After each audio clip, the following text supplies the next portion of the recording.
Hi friends. So title చూసారుగా, మనిషిని దేవుడు ఎందుకు పుట్టించాడు. So different scholars different reasons ఇచ్చున్నారు. అందులో ఒక రీజన్ ఈ వీడియోలో చూద్దాం. సో మనిషిని దేవుడు ఎందుకు పుట్టించాడు అంటే, భగవంతుడికున్న లక్షణాల్లో క్షమించడం అనేది ఒక లక్షణం ఉంది.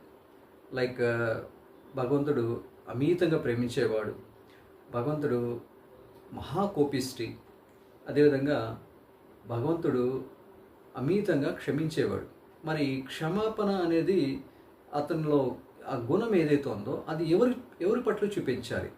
ఇప్పుడు భగవంతుడు క్రియేట్ చేసిన దాంట్లో దేవదూతలు ఉన్నారు. వాళ్ళు ఎప్పుడు తప్పే చేయరు, వాళ్ళకి తప్పు అనేది తెలియదు, మరి వాళ్ళకు క్షమాపణ అనేది అవసరమే లేదు. రెండవది రాక్షసులు ఎప్పుడు తప్పే చేస్తారు, వాళ్ళు మంచిది అనంటూ ఏది చెయ్యరు, మంచి పని అదంటూ ఏమి ఉండదు, కాబట్టి వాళ్ళకు క్షమాపణ అనేది ఉండదు. ఇప్పుడు మూడో రకం మనం తప్పులు చేస్తాము, మంచి పనులు చేస్తాము.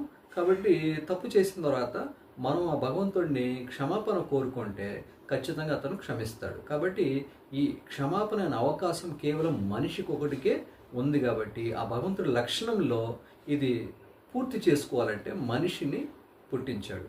ఇదొక రీజన్. ఓకేనా? So thank you very much. Have a nice day.